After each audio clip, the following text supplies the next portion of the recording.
आप देख रहे हैं वाल्मीकि रामायण भाग 5 एपिसोड 3 हनुमान और सुग्रीव से भेंट। हनुमान जी श्री राम और लक्ष्मण जी के पास गए। उन्हें बताया कि वे वानर राज सुग्रीव के दूत हैं और उनसे पूछा, आप कौन हैं? यहां किस लिए आए हैं? लक्ष्मण जी ने कहा, हम मित्र के रूप में आए हैं। श्री राम महाराज दशरथ के पुत्र हैं। हम सब भाइयों में ज्येष्ठ और श्रेष्ठ हैं। उनका युवराज के रूप में अभिषेक होने वाला था, लेकिन किसी कारण उन्हें निर्वासित कर वन में भेज दिया गया। उनकी पत्नी सीता भी उनके साथ आई और मैं भी आया उनकी सेवा के लिए। मैं श्री राम के गुणों से प्रभावित उनके सेवक की तरह हूं। गुणैः दास्यमुपागतः। एक राक्षस ने देवी सीता का अपहरण किया है। हमें बताया गया है कि उन्हें खोजने में सुग्रीव हमारी सहायता कर सकते हैं। सर्वलोकस्य धर्मात्मा शरण्य शरणं पुरा गुरुर्मे राघवस्सोऽयं सुग्रीवं शरणं गतः। धर्मात्मा श्री राम चराचर जगत के लिए आश्रयदाता हैं, पर अभी वे सुग्रीव से सहायता की अपेक्षा करते हैं। हनुमान जी बोले, आपसे मिलकर मैं बहुत प्रसन्न हूं। सुग्रीव को भी सहायता की आवश्यकता है। उनके भाई वाली ने उन्हें राज्य से निकाल दिया है। बलपूर्वक उनकी पत्नी छीन ली है। सुग्रीव अवश्य आपकी सहायता करेंगे। मैं आपको उनके पास लिए चलता हूं। रामायण में आगे हम देखेंगे श्री राम और हनुमान जी के बीच कैसा घनिष्ठ संबंध बना। अभी ये दोनों पहली बार मिले हैं। श्री राम हनुमान जी के बारे में लक्ष्मण जी से बोले, जिस राजा के पास ऐसा दूत हो वो तो भाग्यशाली है। इसका व्याकरण और उच्चारण कितना शुद्ध है। इसके सभी भाव संभाषण के अनुसार हैं। इसने थोड़े शब्दों में बड़ी स्पष्टता से अपना अभिप्राय व्यक्त किया है। बोलने में न कोई हिचकिचाहट, नहीं रुक रुक कर बोलना। अविस्तरम असंदिग्धम अविलंबितम। आवाज का उतार चढ़ाव भी उत्तम है। स्वर भी न अत्यधिक ऊंचा न धीमा। वाणी तो ऐसी है कि शत्रु का हृदय भी बदल दे। देखिए वाल्मीकि जी ने यहां कैसे अच्छे संवाद की सीख दी है।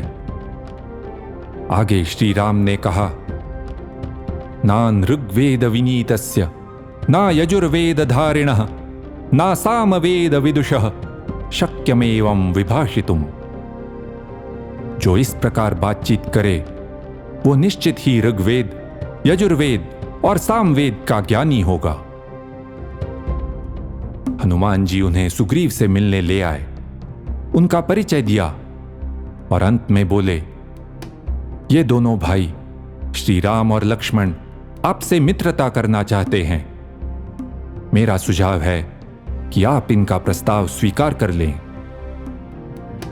सुग्रीव ने श्री राम से कहा, सचमुच आपका प्रस्ताव पाकर मैं सम्मानित हुआ हूं। मैं आपसे मित्रता करने के लिए हाथ बढ़ाता हूं। कृपया स्वीकार कीजिए। श्री राम ने उनका हाथ पकड़कर उन्हें गले लगाया। हस्तम पीडयामास पाणिना पर्यश्वजत। हनुमान जी ने 2 लकड़ियों को रगड़कर अग्नि प्रज्वलित की और फूल अर्पित किए। सुग्रीव और श्री राम ने अग्नि की प्रदक्षिणा की और मैत्री का संबंध बना लिया। ध्यान दीजिए, नागरी लोगों की तरह अग्नि की प्रदक्षिणा करने की प्रथा वानरों में भी प्रचलित थी। आज भी विवाह आदि संस्कार अग्नि को साक्षी मानकर किए जाते हैं। सुग्रीव ने कहा, अब आप मेरे प्रिय मित्र हुए। आपका हर सुख दुख मेरा हुआ। फिर सुग्रीव ने श्री राम से अनुरोध किया, मेरे भाई वाली ने मुझे राज्य से निकाल दिया है और मेरी पत्नी को छीन लिया है। मैं यहां हमेशा उससे डरा हुआ रहता हूं। कृपया मेरी सहायता करें। श्री राम ने उन्हें आश्वासन दिया, वालिनम तम वधिष्यामि तव भार्यापहारिणम। मैं उस वाली का वध कर दूंगा जिसने तुम्हारी पत्नी का अपहरण किया है। ध्यान दीजिए, श्री राम ने स्पष्ट बताया है कि वे वाली के विरुद्ध क्यों गए। वाली ने सुग्रीव की पत्नी के साथ जो किया, केवल उस कारण। सुग्रीव प्रसन्न हुए। यहां पर वाल्मीकि जी बताते हैं, सीता जी, वाली और रावण तीनों की बाईं आंख फड़क उठी। इनमें सीता जी की आंख कमल के समान थी, वाली की आंख सोने जैसी चमक रही थी और रावण की अंगारे जैसी दहक रही थी। कितना सुंदर और काव्यात्मक वर्णन है। श्री राम और सुग्रीव की मित्रता का इन तीनों पर बड़ा असर होने वाला है। फिर सुग्रीव ने आगे कहा, हनुमान ने मुझे बताया है कि आप लोग यहां क्यों आए हैं। सीता जी को ढूंढकर मैं अवश्य लाऊंगा, आप चिंता न करें। वैसे एक दिन मैंने देखा था कि कोई राक्षस एक स्त्री को ले जा रहा था। वो उसकी पकड़ से छूटने के लिए छटपटा रही थी और रो रो कर पुकार रही थी, हे राम, हे लक्ष्मण। अनुमानात् तु जानामि मैथिली सा न संशयः। वो सीता ही होगी, इसमें कोई संदेह नहीं। उन्होंने भी मुझे देखकर अपने आभूषण उत्तरीय में लपेटकर गिरा दिए थे। मैंने वे संभाल कर रखे हैं, मैं लेकर आता हूं। आप देखिए कि क्या वे उन्हीं के हैं। श्री राम बोले, आनयस्व सखे शीघ्रम किमर्थम प्रविलंबसे। अरे मित्र, उन्हें तुरंत ले आओ, देर किस बात की। सुग्रीव वे आभूषण ले आए जो सीता जी के उत्तरीय में लिपटे हुए थे। श्री राम ने जब आभूषण हाथ में लिए तब उनकी आंखें भर आईं।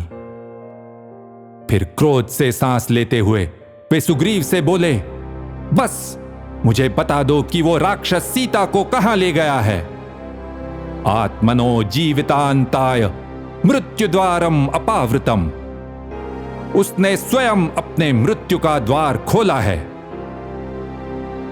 श्री राम लक्ष्मण जी की ओर मुड़कर बोले, देखो सीता के आभूषण। लेकिन लक्ष्मण जी ने कहा कि उनमें से कुछ आभूषणों को वे पहचानते नहीं हैं। लक्ष्मण जी का उत्तर प्रसिद्ध है। अनेक भित्ति चित्रों, शिल्पों आदि में इसे दिखाया गया है। याद करो, सीता जी ने क्रोध में लक्ष्मण जी पर आरोप लगाया था कि वे उन पर दृष्टि रखते हैं। अब इन शब्दों के साथ उन्होंने अपने चरित्र पर लगे हर प्रश्न चिन्ह को मिटा दिया। नाहं जानामि केयूरे, नाहं जानामि कुंडले, नूपुरे त्वभिजानामि नित्यं पादाभिवंदनात्। मैं ये बाजूबंद नहीं पहचानता, इन कुंडलों को भी पहचान नहीं सकता, लेकिन मैं ये पायलों को तो पहचानता हूं, सर्वदा सीता जी के चरणों में प्रणाम करने के कारण।